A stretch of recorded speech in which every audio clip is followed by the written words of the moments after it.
मुरली वाले मुरली बजा, सुन सुन मुरली को नाचे जिया।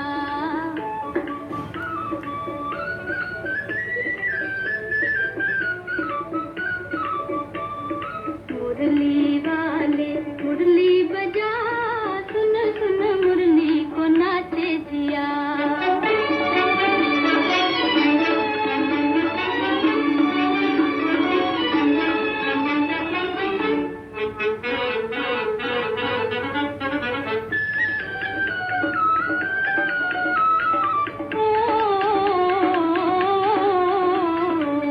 रह के आज मेरा डोले है मन हो, रह के आज मेरा डोले है मन हो, डोले है मन।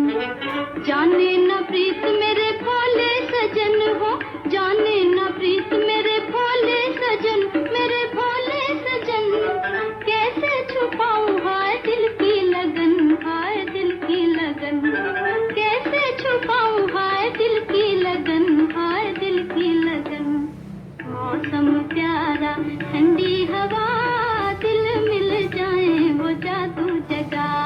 मुरली वाले मुरली बजा, सुन सुन मुरली को नाचे जिया।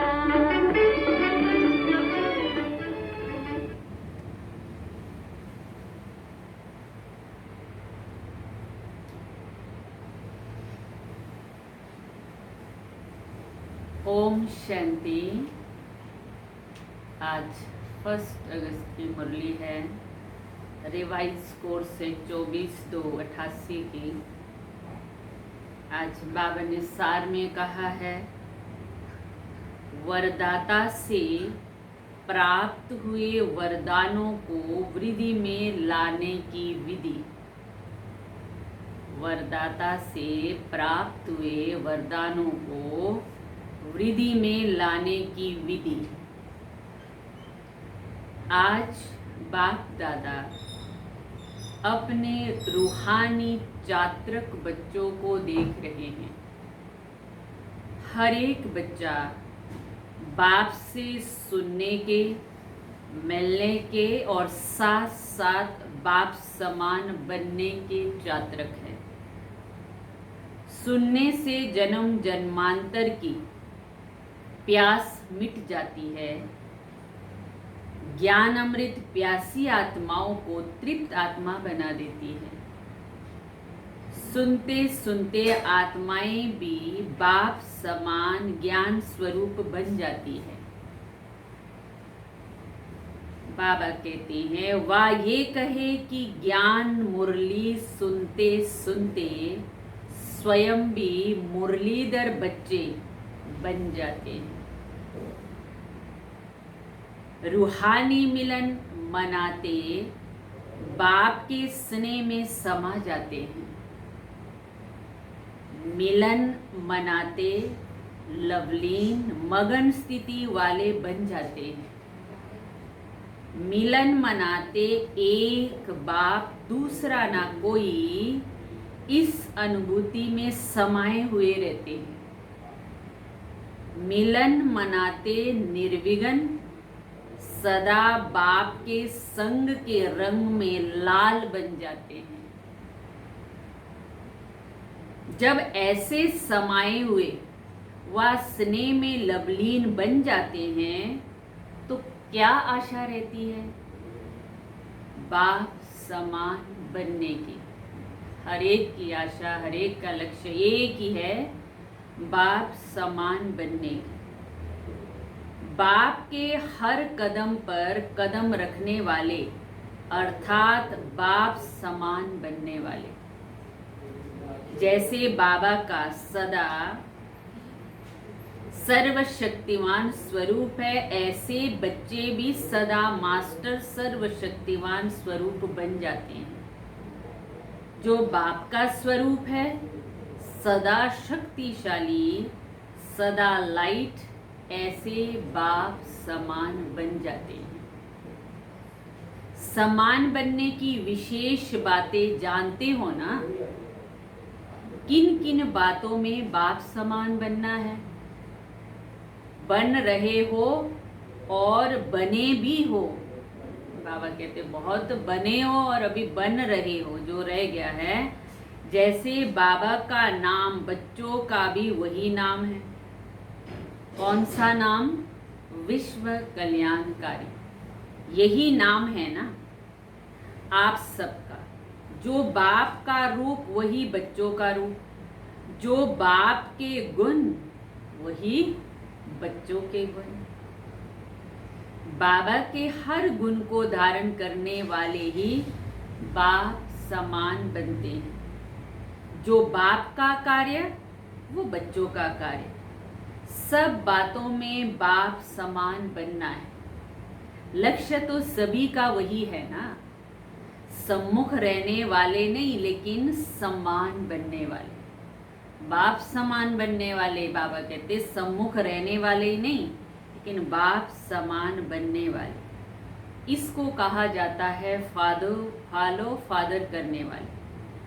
तो अपने को चेक करो, सब बातों में कहाँ तक बाप समान बने। समान बनने का वरदान आदि से बाप ने बच्चों को दिया है। आदि का वरदान है सर्व शक्तियों से संपन्न भव।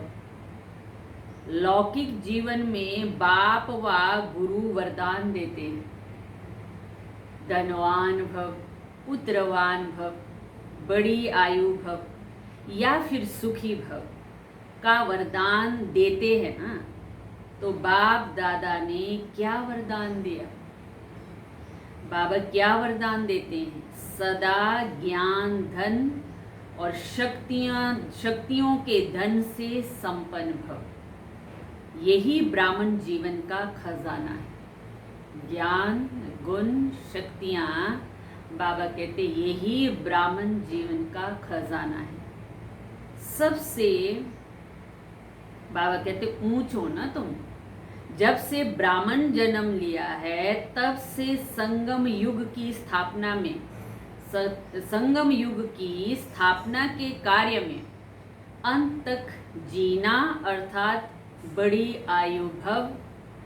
बीच में अगर ब्राह्मण जीवन से निकल पुराने संस्कारों या पुराने संसार में चले जाते हैं तो इसको कहा जाता है जन्म लिया लेकिन छोटी आयु वाले, क्योंकि ब्राह्मण जीवन से मर गए ना, इसको बड़ी आयु नहीं कहेंगे।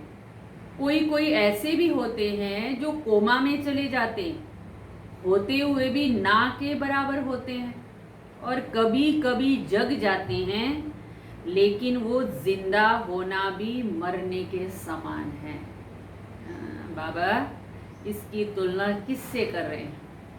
बच्चे आधे मरे होते हैं, ना ज्ञान में पूरी तरह चलते हैं ना उस दुनिया के पूरी तरह। इसलिए वो भी जैसे कोमा में हैं, वो भी मरे हुए जैसे ही होते हैं। बाबा कहते हैं जिंदा ना होने के बराबर है। तो बड़ी आयु भव अर्थात सदा आदि से अंत तक ब्राह्मण जीवन व श्रेष्ठ दिव्य जीवन की सर्व प्राप्तियों में जीना है। बड़ी आयु के साथ साथ निरोगी भव का वरदान भी अवश्य है। बाबा कहते अगर आयु बड़ी है लेकिन माया की व्याधि बार बार कमजोर बना देती है तो वो जीना भी जीना नहीं है। तो बड़ी आयु भव के साथ साथ तंदुरुस्त रहना अर्थात निर्विघ्न रहना, बार बार उलझनों में व दिल शिकस्त की स्थिति के बिस्तर हवाले नहीं होना है। जो कोई बीमार होता है तो बिस्तर हवाले होता है ना। तो छोटी छोटी उलझनें तो चलते फिरते खत्म कर देते हो, लेकिन जब कोई बड़ी समस्या आ जाती है, उलझन में आ जाते हो तो दिल शिकस्त बन जाते हैं, तो मन की हालत क्या होती है? जैसे शरीर बिस्तर के हवाले होता है तो कोई दिल होती उठने की, कोई दिल होती नहीं उठने की, ना चलने की दिल होती है, ना खाने पीने की, किसी भी चीज में मन नहीं लगता है। तो दिल क्या करता है? बस बिस्तर पर लेटे रहे, सोए रहे। ऐसे ही यहाँ भी योग में बैठेंगे तो भी दिल नहीं लगेगा, ज्ञान भी सुनेंगे तो भी दिल से नहीं सुनेंगे, बस फॉर्मेलिटी की तरह मुरली सुनेंगे लेकिन दिल से नहीं, योग भी दिल से नहीं करेंगे। चलो नियम बने हैं, बैठ जाएंगे मुरली सुनेंगे, लेकिन बाबा कहते दिल से नहीं। सेवा भी दिल से नहीं करेंगे, या तो दिखावे से करेंगे या डर से या लोग लाज के कारण कहेंगे कोई सेवा ही नहीं करता है, कुछ नहीं करता है, इसलिए थोड़ा सेवा कर लो, या बड़ों के डर से किया। तो बाबा कहते वो सेवा थोड़ी हुई। तो लोग लाज के कारण भी सेवा करते, तो बड़ी आयु भव अर्थात निरोगी भव इसको कहा जाता है। पुत्रवान भव व संतानवान भव। आपके संतान हैं? बाबा पूछ रहे हैं आपके संतान हैं? 2-4 बच्चे नहीं पैदा किए हैं, संतान भव का वरदान है ना। 2-4 बच्चों का वरदान नहीं मिलता है, लेकिन जब बाप समान मास्टर रचयिता की स्टेज पर स्थित हो जाते हो तो ये सब अपनी रचना लगती है। बाबा कहते सारी दुनिया के तुम कौन हो? रचयिता हो। मास्टर रचयिता के सब बच्चे, तो सारी दुनिया आपकी संतान लगती है। बेहद के मास्टर रचयिता बनना ये बेहद का पुत्रवान भव, संतानवान भव हो जाता है। हद के नहीं, जो 2-4 जिज्ञासु हमने बनाया ये मेरे है, नहीं। मास्टर रचता की स्टेज बेहद की स्टेज। किसी भी आत्मा को व प्रकृति को, तत्वों को भी अपनी रचना समझ विश्व कल्याणकारी स्थिति से हर एक के प्रति कल्याण की शुभ भावना, शुभ कामना रहती है। रचना की रचना प्रति यही भावनाएं रहती है। जब बेहद के मास्टर रचयिता बन जाते हो तो कोई हद की आकर्षित नहीं कर सकेगी। सदा अपने को कहाँ खड़ा हुआ देखेंगे। जैसे वृक्ष का रचता बीज है, जब वृक्ष की अंतिम स्टेज आती है तो वो बीज ऊपर आ जाता है। ऐसे बेहद के मास्टर रचयिता सदा अपने को इस कल्प वृक्ष के ऊपर खड़ा हुआ अनुभव करेंगे। बीज रूप बन शक्तियों की, गुणों की, शुभ भावना, शुभ कामनाओं की, स्नेह की, सहयोग की किरणें फैलाएंगे। जैसे सूर्य ऊंचा रहता है तो सारे विश्व में स्वतः ही किरणें फैलती हैं। ऐसे मास्टर रचयिता व मास्टर बीज रूप बन सारे वृक्ष को किरणें व पानी दे सकते हो तो कितनी संतान हुई। सारी विश्व आपकी रचना हो गई ना। तो मास्टर रचता भव इसको कहते हैं, पुत्रवान भव इसको कहते हैं। तो कितने वरदान हैं। इसको ही कहा जाता है बाप समान बनना। जन्मते ही ये सब वरदान हर एक ब्राह्मण आत्मा को बाबा ने दे दिया है। वरदान मिले हैं ना, वह अभी मिलने हैं। बाबा पूछ रहे हैं ये सारे वरदान बाबा ने दिए हैं ना। जब कोई भी वरदान किसी को मिलता है तो वरदान के साथ वरदान को कार्य में लाने की विधि भी सुनाई जाती है कि इस वरदान को कैसे कार्य में लगाना है। पहले ज़माने में देखते हैं ना, कोई देवी देवताएं वरदान देते थे तो बोलते थे आपको इस विधि से अगर इस वरदान को चलाएंगे तो ये काम करेगा। तो बाबा ने भी हमें विधि बताई। अगर वो विधि नहीं अपनाते हो तो वरदान का लाभ नहीं ले सकते। तो वरदान तो सभी को मिला है, लेकिन हर एक वरदान को विधि से वृद्धि को प्राप्त कर सकते हैं। वृद्धि को कैसे प्राप्त कर सकते हैं? उसकी सहज विधि है, सबसे श्रेष्ठ विधि यही है जैसा समय उस प्रमाण वरदान समृद्धि में आए। बस इतनी सी विधि है। जिस समय जिस वरदान की आवश्यकता पड़े उसी समय उस वरदान के स्वरूप में टिक जाना या स्मृति में आ जाना, उसी को कहेंगे विधि से वृद्धि को प्राप्त करना। और स्मृति में लाने से समर्थ बन जाएंगे और सिद्धि स्वरूप बन जाएंगे। जितना समय प्रमाण कार्य में लगाएंगे उतना वरदान वृद्धि को प्राप्त करता रहेगा, अर्थात सदा वरदान का फल अनुभव करेंगे। इतने श्रेष्ठ शक्तिशाली वरदान मिले हुए, कितने वरदान है। अगर वरदानों की लिस्ट निकाले तो बाबा कहते हैं घर भर जाए लिख लिख के, इतने वरदान है। ना सिर्फ अपने प्रति कार्य में लगाए फल प्राप्त कर सकते हो, लेकिन अन्य आत्माओं को भी वरदाता बाप से वरदान प्राप्त करने के योग्य बना सकते हो। ये संगम युग का वरदान 21 जन्म बिन रूप से साथ में रहता है। यही संगम का रूप अलग है और 21 जन्म यही वरदान जीवन के हिसाब से चलता रहेगा। लेकिन वरदाता और वरदान प्राप्त होने का समय है अभी। 21 जन्म वो तो बाद में चलता रहेगा, लेकिन ये वरदान कब प्राप्त करना है उसका समय है अभी। तो चेक करो कि सर्व वरदान कार्य में लगाते सहज आगे बढ़ रहे हो। ये वरदान की विशेषता है कि वरदानी को कभी मेहनत नहीं करनी पड़ती है। जब भक्त आत्माएं भी मेहनत कर थक जाती है तो बाप से वरदान ही मांगती है। आपके पास भी जब लोग आते हैं योग लगाने की मेहनत नहीं करना चाहते हैं, क्या भाषा बोलते हैं? कहते हैं सिर्फ हमें वरदान दे दो, माथे पर हाथ रख दो। कोई कुछ करना नहीं चाहता, बस सहज मिल जाए। आप ब्राह्मण बच्चों के ऊपर वरदाता बाप का हाथ सदा ही है। बाबा कहते हैं मेरा हाथ बच्चों के ऊपर सदा ही है। श्रेष्ठ मत की हाथ है। स्थूल हाथ तो 24 घंटे नहीं रखेंगे ना।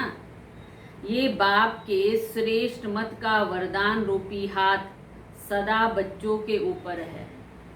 अमृत वेले से लेकर रात को सोने तक हर श्वास के लिए, हर संकल्प के लिए, हर कर्म के लिए श्रेष्ठ मत का हाथ है ही। इसी वरदान को विधि पूर्वक चलाते चलो तो कभी भी मेहनत नहीं करनी पड़ेगी। जैसे देवताओं के लिए गायन है, इच्छा मात्रम अविद्या, ये है फरिश्ता जीवन की विशेषता। देवताई जीवन में तो इच्छा की बात ही नहीं है। ब्राह्मण जीवन सो फरिश्ता जीवन बन जाती है, अर्थात कर्माती स्थिति को प्राप्त हो जाते हैं। किसी भी शुद्ध कर्म या व्यर्थ कर्म व विकर्म व पिछला कर्म, किसी भी कर्म के बंधन में बंद कर रहना, इसको कर्मातीत अवस्था नहीं कहेंगे। एक है कर्म का संबंध, एक है बंधन। तो जैसे ये गायन है हद की इच्छा से अविद्या, ऐसे फरिश्ता जीवन व ब्राह्मण जीवन अर्थात मुश्किल शब्द की अविद्या, बोझ से भी अविद्या, मुश्किल शब्द से भी अविद्या, बोझ से भी अविद्या। तो वरदानी आत्मा अर्थात मुश्किल जीवन से अविद्या का अनुभव करने वाली, इसको कहा जाता है वरदानी आत्मा। तो बाप समान बनना अर्थात वरदाता से वरदान प्राप्त, वरदानों से पलने वाले, सदा निश्चिंत, सदा निश्चित विजय के अनुभवी आत्माएं। कई बच्चे पुरुषार्थ तो बहुत अच्छा करते हैं, लेकिन पुरुषार्थ का बोझ बहुत अनुभव करते हैं। टेंशन होता है पुरुषार्थ करना है, ये यथार्थ पुरुषार्थ नहीं है।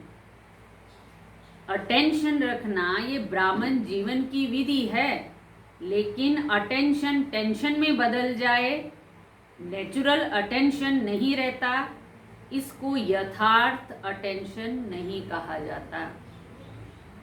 पुरुषार्थ तो प्यार से किया जाता है, पुरुषार्थ तो लगन से किया जाता है। जैसे जीवन में स्थूल नॉलेज रहती है कि ये अच्छी चीज़ है, ये बात करनी है, ये नहीं करनी है, तो नॉलेज के आधार पर जो नॉलेजफुल होते हैं उनकी निशानी है, उनको नेचुरल अटेंशन होता है। अमृत वेले से रात तक नेचुरल अटेंशन रहता है। ये खाना है, ये नहीं खाना है, ये करना है, ये नहीं करना है। हर कदम में टेंशन नहीं रहता है कि ये करूं या ना करूं, ये कैसे खाऊं या ना खाऊं, ऐसे चलूं या ना चलूं। नेचुरल नॉलेज की शक्ति से अटेंशन रहता है। ऐसे यथार्थ पुरुषार्थ का हर कदम में, हर कर्म में नेचुरल अटेंशन रहता है, क्योंकि नॉलेज की लाइट माइंड स्वतः ही यथार्थ रूप से, यथार्थ रीति से चलाती है। क्योंकि ज्ञान है, लाइट है, तो रोशनी देती रहेगी। तो पुरुषार्थ भले करो, लेकिन अटेंशन ज़रूर रखो। टेंशन नहीं, अटेंशन को टेंशन में बदली नहीं करो। जब टेंशन में आ जाते हो तो चाहते हो बहुत काम करने, वह बहुत ऐसे पुरुषार्थ करे, नंबर 1 में जाए। बाबा कहते लेकिन टेंशन जितना चाहते हो उतना करने नहीं देता है। माना बहुत अच्छा लक्ष्य है, बहुत अच्छी बातें सोचते हो, ये करना वो करना, लेकिन उन बातों का टेंशन है तो जो बनना चाहते हो वो भी बनने नहीं देता है। और टेंशन टेंशन को पैदा करता है, क्योंकि जो चाहते हो वो नहीं होता है तो फिर और टेंशन बढ़ जाता है। तो जो पुरुषार्थ करना भी चाहते हो वो पुरुषार्थ भी नहीं होता है। तो पुरुषार्थ सभी करते हो, लेकिन कोई ज़्यादा पुरुषार्थ को भारी कर देते हैं और कोई बिल्कुल अलबेले ही बन जाते हैं। कोई तो पुरुषार्थ को सोच सोच के बहुत भारी बना देते हैं और कोई और ही अलबेले हो जाते हैं। जो होना होगा देखा जाएगा, फिर उनकी जो शब्द होंगे, उनके जो बोल होंगे कैसे होंगे, जो होना होगा देखा जाएगा। कौन देखता है, कौन सुनता है? बाबा तो देखता है ना, कौन क्या पुरुषार्थ करता है। तो ना वो अच्छा ना वो अच्छा ना वो अच्छा, इसलिए बैलेंस से बाप की ब्लेसिंग, वरदानों का अनुभव नहीं करते हैं। तो बैलेंस से चलेंगे तो वरदानों का अनुभव, बैलेंस से ब्लेसिंग मिलती है। सदा बाप का हाथ मेरे ऊपर है, इस अनुभव को सदा स्मृति में रखो। जैसे भक्त आत्माएं स्थूल चित्र को सामने रखती है और माथा टेकते हैं, वरदानों का हाथ अनुभव करते हैं, तो आप तो चलते फिरते बुद्धि में ये अनुभव का चित्र सदा स्मृति में रखो। एक अपना ऐसे चित्र बनाओ कि जैसे बाबा का हाथ मेरे सिर पर है। वो चाहे चलते फिरते, घूमते फिरते, सोते जागते, हर समय वरदानी हाथ मेरे ऊपर है। समझा क्या करना है, बहुत पुरुषार्थ किया, अब वरदानों से पलते चलो। अब उड़ने का समय है, अब पुरुषार्थ में मेहनत करने का समय नहीं है, वरदानों को अनुभव करने का समय है, उड़ने का समय। बाप के ज्ञानदाता विदाता का अनुभव किया, अब वरदाता का अनुभव करने का समय।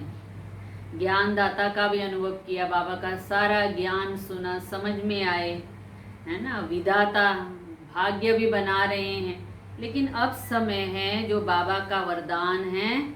मैं कौन हूँ? भाग्य विदाता के साथ साथ वरदाता हूँ। तो वरदाता का अनुभव करो। अच्छा, सदा हर कदम में बाबा को फॉलो करने वाले, सदा अपने को वरदाता बाप के वरदानी श्रेष्ठ आत्मा अनुभव करने वाले, सदा हर कदम सहज पार करने वाले, सदा सर्व वरदान समय पर कार्य में लगाने वाले, ऐसे बाप समान बनने वाले श्रेष्ठ आत्माओं को बाप दादा का वरदाता के रूप में याद, प्यार और नमस्ते। हम रूहानी बच्चों की रूहानी बाप दादा को याद, प्यार और नमस्ते। गुड मॉर्निंग बाबा, थैंक यू बाबा, शुक्रिया बाबा। अब मुख्य महारथी भाई बहनों से मुलाकात। जन्म से कितने वरदान मिले हैं? हर एक को अपने अपने वरदान मिले हुए हैं। जन्म ही वरदानों से हुआ है, नहीं तो आज इतना आगे नहीं बढ़ सकते। वरदान से जन्म हुआ इसलिए आगे बढ़ रहे हो। पांडवों की महिमा कम थोड़ी है। हर एक की विशेषता का वर्णन करे तो कितनी है। ये जो भागवत बना हुआ है वो बन जाए। बच्चों की महिमा की ही ये भागवत कथाएं, वो बाबा कहते भागवत बन जाए। बाबा की नज़र में हर एक की विशेषता है और कुछ देखते भी नहीं देखते, जानते भी नहीं जानते, तो विशेषता सदा आगे बढ़ा रही है और बढ़ाती रहेगी। जो जन्म से वरदानी आत्माएं हैं वो कभी भी पीछे नहीं हट सकती। सदा उड़ने वाली वरदानी आत्माएं हो। वरदाता बाबा के वरदान आगे बढ़ा रहे हैं। पांडव बहुत गुप्त रहते हैं लेकिन बाप दादा के दिल पर सदा प्रत्यक्ष है। अच्छे अच्छे प्लान तो पांडव ही बनाते हैं। शक्तियाँ शिकार करती है लेकिन कमाल तो लाने वालों की है ना। अगर लाने वाले लाए ही नहीं तो शिकार क्या करेंगे। इसलिए पांडवों को विशेष अपना वरदान है। याद और सेवा का बल है, विशेष मिला हुआ है। याद का बल ये भी विशेष मिलता है और सेवा का बल भी कम नहीं। सेवा करेंगे तो सेवा का भी बल मिलता है। तो सेवा का बल विशेष मिलता है। क्यों? उसका भी कारण है, क्योंकि जो जितना आवश्यकता है और जिस समय बाप को आवश्यकता होती है उस समय कार्य में लगाते हो तो उसको विशेष वरदान मिल जाता है। जैसे आदि में जब स्थापना का कार्य हुआ उस समय पांडव मर्ज थे, इमर्ज नहीं थे। शक्तियाँ एग्जाम्पल बनी, उन्हों के एग्जाम्पल को देखकर आगे बढ़े। उस समय बाबा बहुत माताओं और बहनों को याद करते हैं। यज्ञ को उन्होंने बहुत ऊंचा उठाया। जब बैगरी पार्ट थी, जब बहुत सेंटर को ज़रूरत थी तो उस समय माताओं ने किया। पांडव गुप्त थे तो बाबा कहते इससे आगे बढ़े। तो ये जो आवश्यकता का समय होता है उस समय एग्जाम्पल बने। इसलिए जो आवश्यकता के समय सहयोगी बनते हैं, चाहे वो जीवन में चाहे सेवा में, उसको ड्रामा अनुसार विशेष बल मिलता है। अपना पुरुषार्थ तो है ही लेकिन एक्स्ट्रा बल मिलता है। समझे? याद और सेवा का विशेष बल लेना है। अच्छा, सेवा करने से जो सर्व आत्माएं खुश होती है उसका भी बहुत बल मिलता है। जो अनुभवी आत्माएं हैं उन्हों के सेवा की आवश्यकता है, क्योंकि जिन्होंने साकार में पालना ली है उन्हों को देख करके सदा बाबा भी याद आती है। कभी भी आप लोग दादियों को कह रहे हैं, दादियाँ कहाँ जाएगी तो विशेष क्या पूछेंगे? साकार बाबा की चरित्र सुनाओ, बाबा कैसे थे, क्या पुरुषार्थ करते थे। तो दादियों के मुख से सुनना सबको बहुत अच्छा लगता है। कोई बाबा की बातें सुनाओ तो विशेषता है ना। इसलिए सेवा की विशेषता का वरदान तुम्हें मिला हुआ है। चाहे स्टेज पर खड़े होकर भाषण ना भी करो, लेकिन ये सबसे बड़ा भाषण है। चरित्र सुनाकर चरित्रवान बनने की प्रेरणा देना, ये सबसे बड़ी सेवा है। तो सेवा पर जाना है और सेवा के निमित्त बनना ही है। अच्छा, अब बाबा ने वरदान दिया है। आज वरदान है हद की जिम्मेवारियों को बेहद में परिवर्तन करने वाले। हद की जिम्मेवारियों को बेहद में परिवर्तन करने वाले समृति स्वरूप नष्टो मोहाभव। नष्टो मोहा बनने के लिए सिर्फ अपने समृति स्वरूप को परिवर्तन करो। बाबा कहते ज्यादा मेहनत नहीं है, बस अपने समृति स्वरूप को परिवर्तन करो। मोह तब होता है जब ये समृति रहती है कि मैं गृहस्थी हूँ, हमारा घर है, ये हमारे संबंध है। अब इस हद की जिम्मेवारी को भी बेहद की जिम्मेवारी में परिवर्तन करो।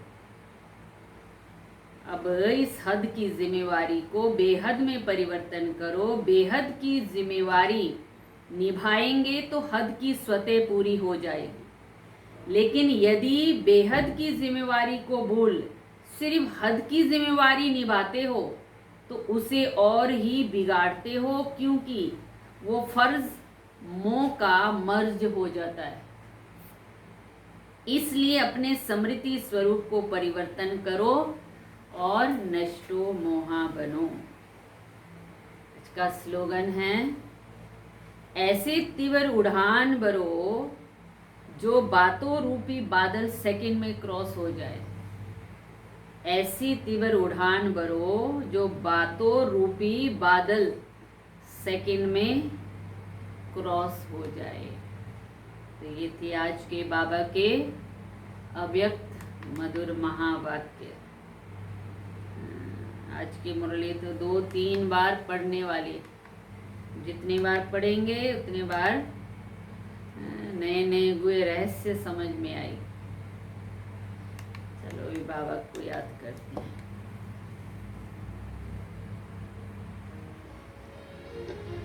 प्यारे बाबा बड़े प्यार से श्रृंगार हमारा करते हैं।